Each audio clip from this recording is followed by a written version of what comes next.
This episode is sponsored by Navni, the top-ranked anonymous writing website in the world, providing free wellness resources and low-cost online therapy to help people cope with emotional distress. Write anonymously. Feel better at novni.com.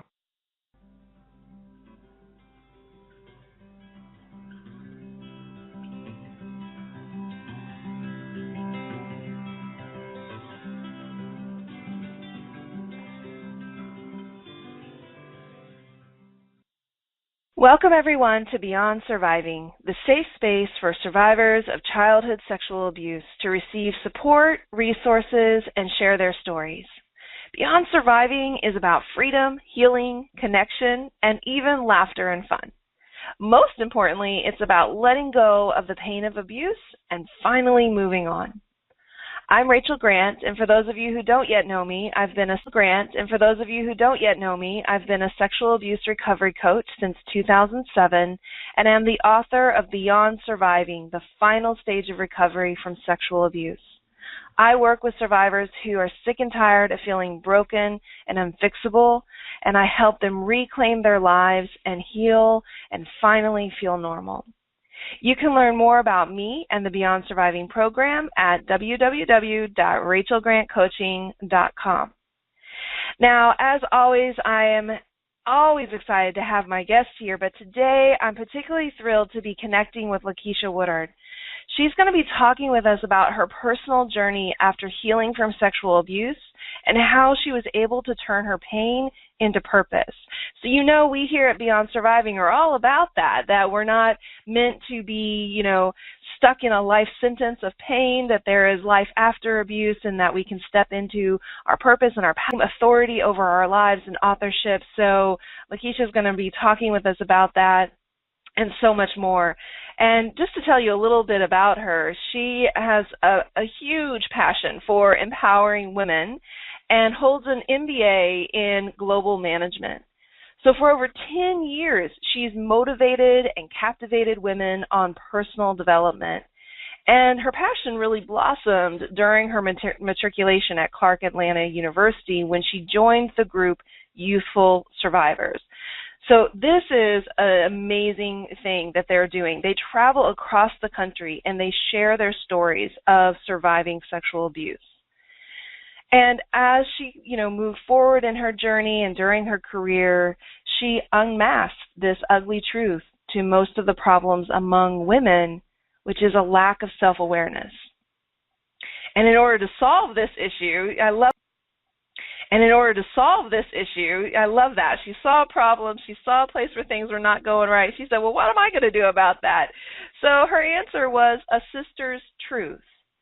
And this is a sister coaching business that helps women to discover, define, and live their truth for manifesting a courageous life without limits.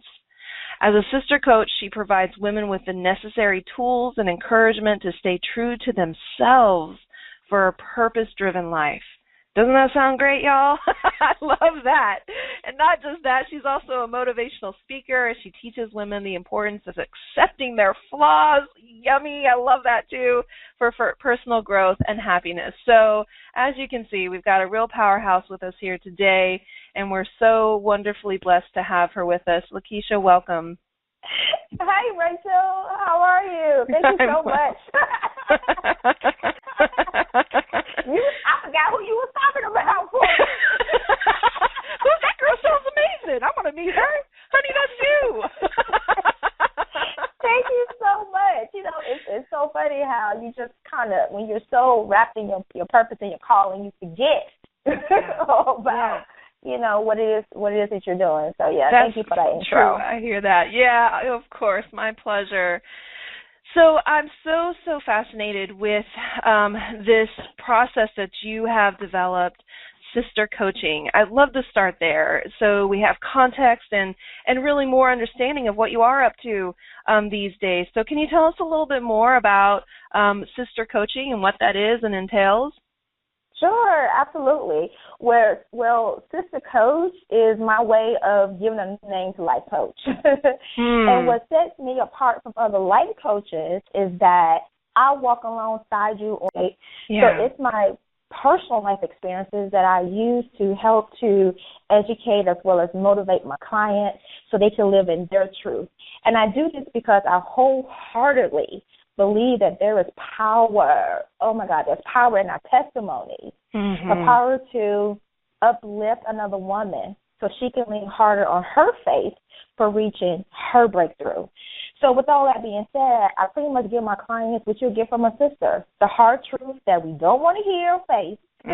But what I've learned over the years is that it's not so much what you say, but how you say it. So I give the hard truth to my clients wrapped in motivation and tied with an inspirational bow. Wonderful. Yeah, I love that. It's a real opportunity to connect with someone in a journey, right? So absolutely. I love that. And, you know, back in my day when I was going through my master's in counseling psychology and I was really in this inquiry of I love that. And, you know, back in my day when I was going through my master's in counseling psychology and I was really in this inquiry of, do I go into therapy? Do I become a licensed therapist, or am I going to go the coaching route? One of the biggest reasons why I chose coaching was for exactly what you said there. When we can share our personal story, right, it can become an inspiration. It can become a point of connection and bonding and understanding. And I just knew that that was so important for me in doing the work that I was going to do with survivors of sexual abuse, and that you know, licensed therapy was going to really clamp that down in ways that I didn't want. So I'm right there with you in the power of story. And speaking of that, you know, one of the big turn points in your life, it sounds like, was when you became involved with Youthful Survivors and you began touring around and sharing your story about, you know, sexual abuse. I'd love to hear more about that, like what you're... You mentioned earlier, I was attending Clark-Atlanta University, and that's when I answered an ad. It was an ad in the college newspaper, you know, for Youthful Survivors. So Youthful Survivors was a nonprofit group consisting of all different type of, you know, college students, and we went around to different schools, churches, and organizations just speaking about all the different adversities that we overcame. There was someone talking about, you know, being HIV positive. There was someone talking about homelessness. There was somebody talking about, you know, being incarcerated. And then you had me. I answered the ad to speak about sexual abuse. Now, at the time, I had not started any therapy sessions at all for my, you know, to start my healing. So I just jumped right into being a speaker. About, you know, talking about my personal experience with sexual abuse. And I'll never forget my very first speaking engagement because I talked about, you know, talking about my personal experience with sexual abuse.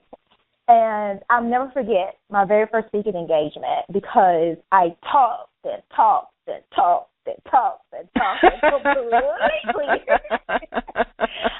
Rachel, I completely went over my time and the next speaker's time. Oh, goodness.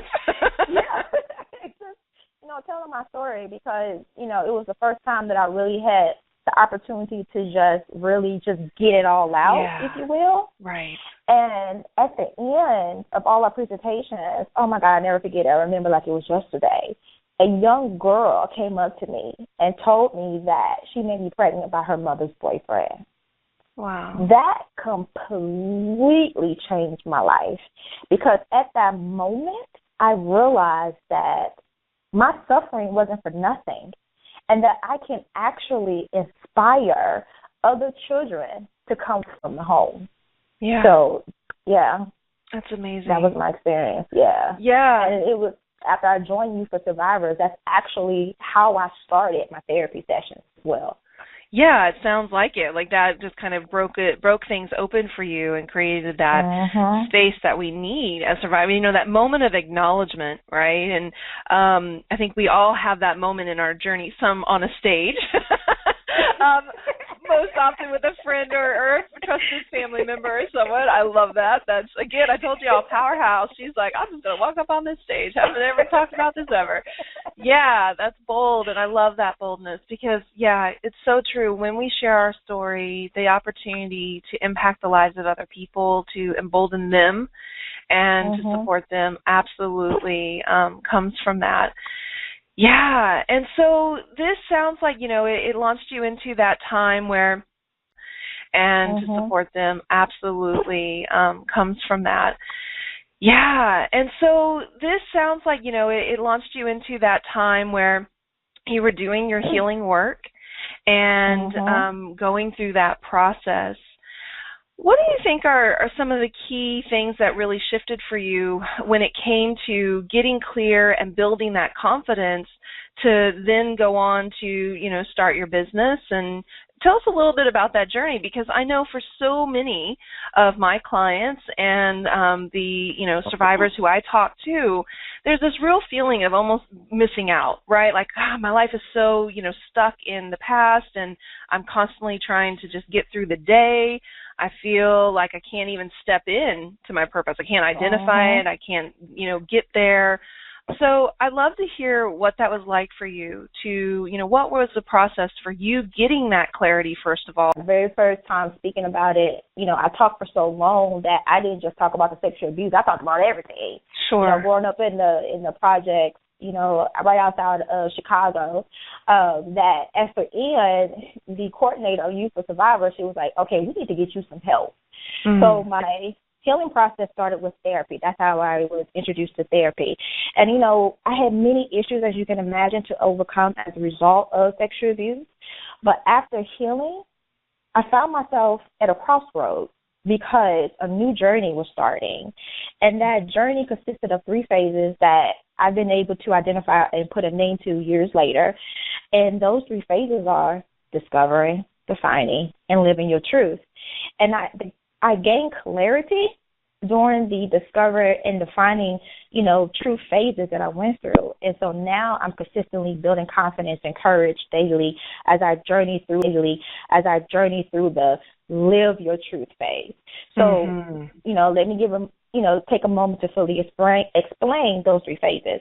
Please, yeah. So discover your truth means to become aware of the person God created you to be. This is not the person your parents, friends, or society says that you should be.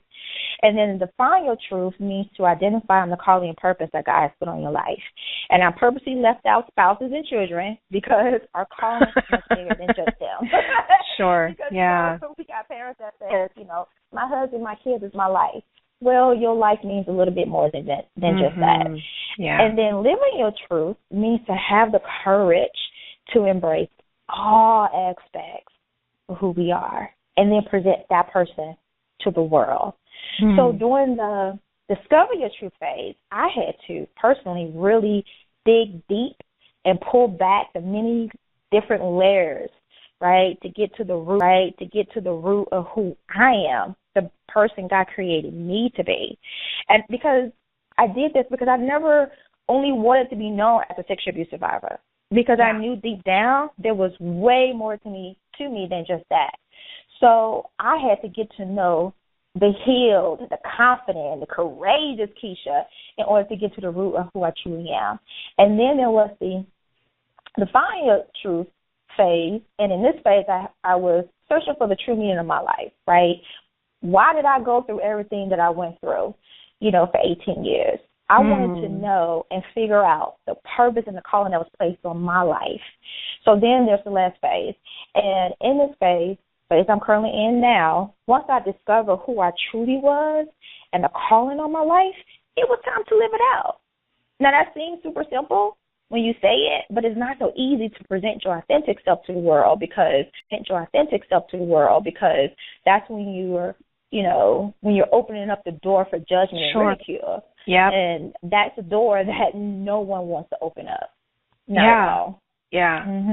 Yeah, it's so true. I think I certainly have had these periods in my life, and I see my clients struggle with this too, where, we sometimes can swoop through those first 2 stages. Yep, I'm clear. Yep, I'm there. But, man, when it comes to kind of, okay, now I'm actually going to, put this on paper somewhere, or I'm going to start, actually say it out loud to other people or step into it. Yeah, all sorts of, resistance and fears and challenges just show up. Yeah. So let's break this down a little bit. I love, thank you for sharing kind of how you personally connected with each of those, stages that you've defined. Let's talk a little bit about what our listeners can look at or focus on. So maybe one tip or focus on. So like maybe one tip or one little piece of advice that, okay, if, the discovery phase, what are some of the key things that they could be doing or take on that's going to really help them, in that first step? Sure. Well, a tip for, if you don't mind, I give tips for all three phases. Yeah. So a tip for journeying through discover your truth phase, which is a phase for gaining clarity, is to simply just stop being afraid to let someone else down. And I know that may sound really, really harsh, but I'm all about self-care, self-love, and self-awareness. Because the success of the goals that we set in our lives start and end with self. Some people find themselves working hard to make someone else proud. I'm raising my hand right now. You can't see me, but I'm raising my hand out instead of doing what's best for us.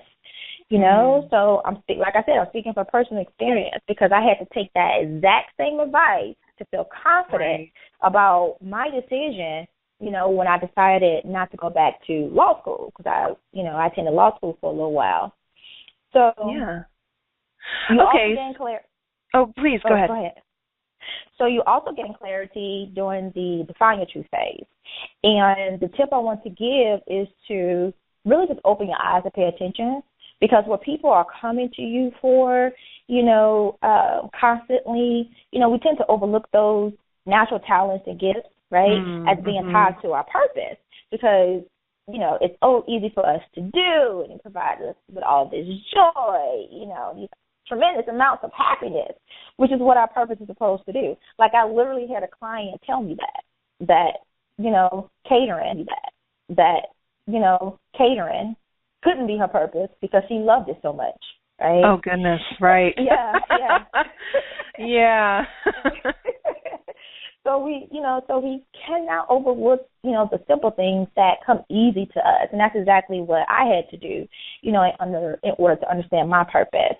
And then when you're in the living your truth phase, which is the phase where you build the confidence that you need, the courage, the perseverance, well, this is also the most challenging phase out of the three phases. And the reason is because when you present yourself to the world, your true self to the world, you're making yourself susceptible to other people's negative opinions, their ideas, or unwanted advice about you and how you need to live your life. Yeah. And if I could be honest for a moment, this is the number one reason some of us put on a facade, That's right. because we want to avoid the spotlight, right? So a tip to hitting your truth is just simply to embrace your difference. Because when you accept who you are, flaws and all, no one can use your imperfection as, ammunition to kill your self-esteem, to kill your faith, or even cause you to have self-doubt. Yeah, right on. Love yourself. Mm-hmm. Yes. Yeah, I hear that loud and clear, and I love that. A couple of things that really jump out to me from what you just shared there, Lakeisha, is first of all, giving yourself the room to put yourself first, which, boy, can that be hard for survivors of sexual abuse, to go, what, my needs, my desires it's okay to have those be primary and to let the expectations of other people drop away for a little bit so I can really tune in to what it is that I want and want to create for my life. And that piece of just finding that way out of, meeting to what it is that I want and want to create for my life. And that piece of just finding that way out of, meeting the expectations, pleasing others, and giving yourself all sorts of permission, to lean in to what you're feeling called towards and building that confidence. So exactly that. Whenever you hit challenges, because boy, we will.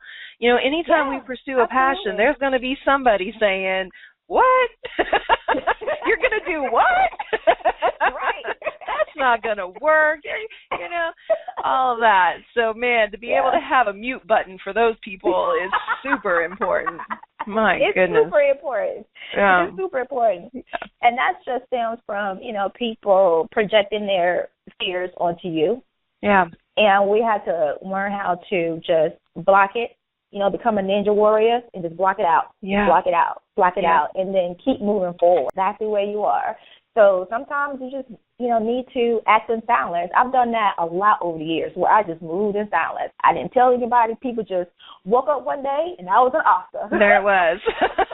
You have a book? There it is. There it is. That's great. Yeah. Oh, my gosh. Okay, so, a question that's coming to mind for me in this conversation around purpose and living your truth and stepping into, like, what you're most passionate and desiring of. Something that I know that survivors run into is because of abuse and trauma, life can get a little derailed sometimes. We're in the hurt, we're in the pain, and so we're not pursuing our degree, or we're not finishing that program that we set out to do. And then we find ourselves at this place of going, okay, well, it feels like those doors are now closed, the thing that we set out to do. And then we find ourselves at this place of going, okay, well, it feels like those doors are now closed, the thing that I really wanted to do, the thing that I was passionate about and I cared about, it doesn't feel like it's even possible anymore. Time has passed, I'm too old, da-da-da-da. I'd love to hear from your perspective, how you kind of take that sort of thing on. When it feels like one dream or one purpose the door has closed on, how do you approach that? What would be your advice or your guidance for folks who are feeling that way? That's a really good question. I ran into this really early on. When I was 17, 18 years old, I had to make a decision. And the reason why I had to make a decision is because my sister at the time was, we're in the project and we had all these things going on. Our fathers wasn't in the household. My stepfather, he was, a drug addict, and a pedophile. So that's the father figure I had growing up. So, once he was out of the house and he was in prison, my sister was murdered. I had to do something. I felt as though I had to do something. I had to be the person that my younger siblings needed to look up to. Like, I had to figure out how to become the example of success that they needed to see, right, in order for them to know that there is something more for us out here. I didn't have a choice. And most times when we're at that point, we probably don't have a choice. So I literally had to just not even think about it and just leap forward. And I have a choice. So I literally had to just not even think about it and just leap forward. And I really used my sisters and my brothers. I put myself to the side, because like I said, this was before the healing process. Like, I was fresh out of all this was going on. I was fresh out of the sexual abuse situation. Like, my stepfather had just, went to prison. I had to go through all that, court hearings and all that. And, I had a decision to make. Luckily, I was accepted into a college. So I had college on one end, and then I had to dump on my sister on the other end. So it was like, what you going to do, Keisha? What you going to do? And I had to dig deep and really just, think about the people that will look up to me and be able to pull that motivation and inspiration from me in order to do and be them. So in that point, I had no other motivation. Yeah. My mom never graduated from high school. I was the first in my family to go to college and to graduate from college. I'm the first to do everything. So at that pivotal moment, I had to rely on something. I had to pull the motivation from somewhere. So I used my sisters and brothers as a way to motivate myself to do something different from what we already knew. And and then honestly, once I made that first leap, I'm not going to say that it became 100% easier, but, it became a little bit easier to keep making leaps because every time you leap, you're moving forward. If you're not taking a step, you're standing in that exact same spot. Right. But every time I leap, I move forward. I got somewhere. So I leaped again, and I leaped again. And I leaped again. And every time I came to a crossroads or a decision, a really hard decision, I reflected back on the previous times when I was able to leap and move forward. And that gave me the courage to leap again. Beautiful. Thank you so much for sharing more of your story with us. And, you know, when we're in that space of loss and adversity, and I hear you talking about defining moments, right? Choices. We have an opportunity to choose whether we're going to stand still, become resigned, become bitter, or and go, you know, maybe down the usual path or a possible path or a path we've seen, you know, having been taken by others, and or turn in a different direction. And it's a tough choice, you know, to make, but I love that in those moments there was this little part of you that just said, you know what, just go for it. Just go for it. Just try. Just try and see. I mean, my goodness, you know, we don't know unless we leap. And, you know, I love that, because when we start to feel that moment of like, well, you know, my chance has passed, or there isn't anything I can do now, I guess I've just got to, you know, deal with this, there actually still is that room to leap and create something new.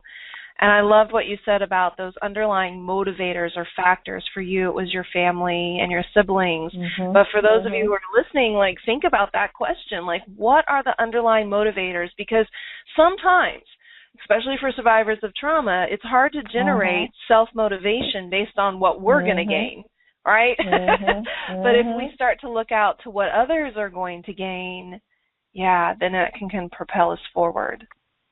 Absolutely. Yeah.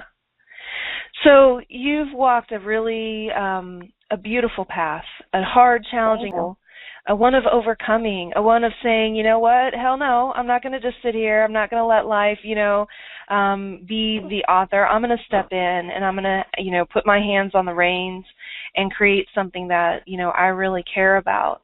And I'm sure in that journey that there have been some moments that stand out to you as like make or break moments, or just big moments of like learning. And, you know, anything coming to mind, like any moments that really stand out to you that you want to, you know, share with our listeners today?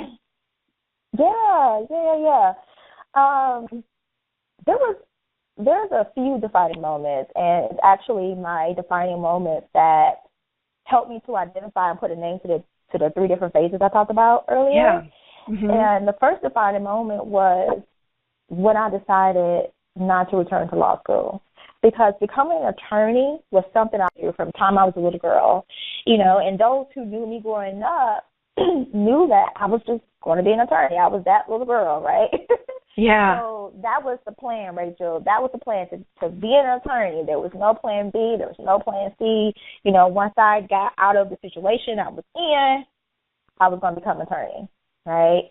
But once I got to law school and started my first year, I felt like that goal was achieved, and now I can, like, check it off my list. So that spark and drive and fire that I had for all those years for becoming an attorney slowly deteriorated. So now what do? Right? And I lost that fire to the point where I decided not to go back after my first year. And this was the hardest decision I made in my life, one of the hardest decisions. And I say that because it caused so much confusion. Because like I said earlier, there was no plan B. Right. All I ever thought about was being an attorney. And I couldn't understand for the life of me why I lost the drive to do it. But through some deep soul searching, I really had to dig deep to discover that answer. And the answer was, the only reason why I was pursuing a career as an attorney was because my mom loved the TV show Perry Mason. I didn't just age myself. Oh, Perry Mason. Oh, Lord. Definitely. My mom loved the show Perry Mason. Uh-oh, right? So because she absolutely loved Perry Mason, and you know, I decided to be an attorney just like Perry Mason, because when I went deeper into my soul searching, you know, becoming an attorney, you know, I realized that it stemmed from the sexual abuse. Because at the time when I decided to be an attorney, I was searching, you know, and trying to find a connection with my mom. Because at the time in my mind, we wasn't connected. Right. So I figured if I could just connect with my mom, have her love me just enough, she'll do something to stop the sexual abuse. And Perry Mason became my way to connect with my mom in order to get her to love me enough to stop the sexual abuse. So this goal, this dream, I had of becoming a lawyer was a dream, a goal that definitely helped me through my hardships, and I'm very clear on that point, but it was a goal that was only met for a season. Yeah. So I literally got to a point where I wanted to do something purposeful. I was ready to accept the calling that God had placed in my life, but first I had to figure that out. So the next defining moment, because after deciding to go to law school and figuring all this out, I started to reflect over my life to see what was constant. Mm-hmm. What's the constant thing that I love to do that people are always coming to me for? And over the years, I found myself sharing my story to inspire and encourage other women, and I wasn't only sharing about the sexual abuse, but I talked about the other adversities that I overcame, that I just shared with you earlier, and then I became that listening ear that people turn to when they needed to talk. Then I became that person, people will call when they needed an accountability partner. And then I became that person people will call to, to brainstorm ideas or to put together a presentation so they can ask their boss for a raise at work. I became that person people will call if, they needed someone to speak to a daughter or someone in their family just to give them some encouragement. I became that person people modeled. And I didn't know it I didn't know it, but I became the person that people modeled when they wanted to just change their circumstances. All because of my backstory. Because they saw where I was, they saw me overcome, and they saw where I am today. So I became their model. Nice. Yeah. So all of this was going on as I was torturing myself in law school. Oh, man. Because let me tell you something. Law school is all about the gray areas, and I don't like playing gray. I like straight to the point. Just tell me exactly what's going on. And the law school was all about the gray area. So I was literally chasing a dream that didn't belong to me anymore. Mm-hmm. So with all this discovery, it was time to figure out how to live in my purpose, to how to have a purpose-driven life that I was destined to have. It was time to fully walk in my truth and present this new me to the world and be okay with it, because deciding not to go back to law school, I feel like I let some people down. Yeah, sure. It's so funny how other people get so, got invested. So invested in me. Yeah, invested in me becoming an attorney. And it's so funny, Rachel, because I can still get phone calls right now today, people asking me for legal help. And it's been over 10 years since I attended law school. Right. and I'm still getting these random phone calls. Hello, can we update? Update needed. Right, exactly. So as a sister coach and owner and founder of, So as a sister coach and owner and founder of, A Sister's Truth, I'm finally fulfilling my calling. There has been some bumpy roads, some wins, some losses, and I'm sure there's a whole lot more to come. But this time I'm excited about the challenges, as well as the successes that will come. Yeah. So most importantly, it's that beautiful thing when you get that alignment. Yeah, sorry to interrupt, Keisha, but I'm just bursting with that right now because what I'm so hearing and what you're talking about is alignment, right? Yes. And when we pursue goals that are out of alignment with our actual desires that are based on, other motivators or, that are not going to propel us really, towards something positive.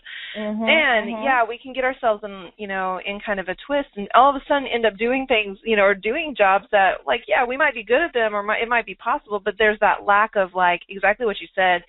It's your purpose, the challenges, you're okay, bring it on. when you're outside of your purpose, any challenge just feels like that much more of a kind of a slap in the face. Like, this is, man, I don't like this and I got to deal with problems, you know? Exactly. Yeah. Being in alignment with your purpose, you know, makes going through the challenges just a little bit more bearable. Yeah, for just sure. A little bit. Yeah. The other thing that just really jumps out to me from your story, which I think is so important for those of you who are listening, is like sometimes you can think you've got it. Like, okay, this is it. This is the thing. But, you know, life can have a different plan. And if we can continue to stay tuned in, and that's okay. And, you know, to trust sometimes that, you know, it might be a wiggly path, or you might think it was going to look one way, and then that door closes, but you get to create a new path, right? And a new opportunity.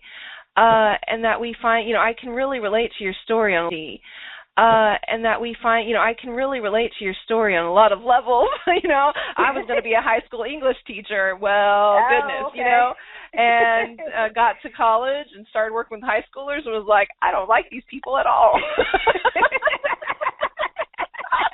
And then exactly that feeling you were talking about. Like, it's almost like the floor drops out because you're like, well, shit, what am I going to do now? And but if we can stay, I think, you know, if I were to draw some themes from what I'm hearing, it's like stay positive, stay optimistic, stay connected to the possibility that there is something next. You know, that leap does take you to a new place and then the next leap. Because if we fall into that feeling of like, man, just again, I think resignation, it really is these two counter experiences of either becoming resigned and bitter or remaining open and optimistic and leaning into new. Absolutely. And, you know, two more points I want to add to that is that also move with expectancy too. You know, because a lot of times when we're facing decisions, we're so afraid of failing. But have expectancy, you know, that if you do something different will happen. Right. If it's positive or negative. The point is, did you all hear that? Let's say that again, Lakeisha. I think that bears repeating. Yes. That's a quote right there. Yes. If you do something different, something different is going to happen. Yes. Something different is going to happen. So we really have to embrace change. Yeah. Absolutely. We have to embrace change. And thankfully, I did that. You know, I was able to embrace change because, like you said, the floor, you know, fell from up under me when I was in law school. You know, when I was in law school, it was like everybody was feeding for themselves. And I wasn't like that. I'm like, you know, let's all gather together, you know, and help each other out type of person. That's not the case when you're in law school. You know, It's very competitive. So I had to embrace change in order to fully walk into my purpose. You know, I don't know if you know Lisa Nichols. She's a motivational speaker. I love Lisa Nichols. And I heard her say that it's okay to be, and I'm probably going to butcher this, but she says that it's okay to be committed to the vision, but don't be committed to how you get there. Yeah, for sure. It's okay to be committed to the vision, but don't be so bent on how you get there. Right. Because like you said, it might not look the way you expect. Absolutely. Yeah. Absolutely. That's powerful. Absolutely. Wow.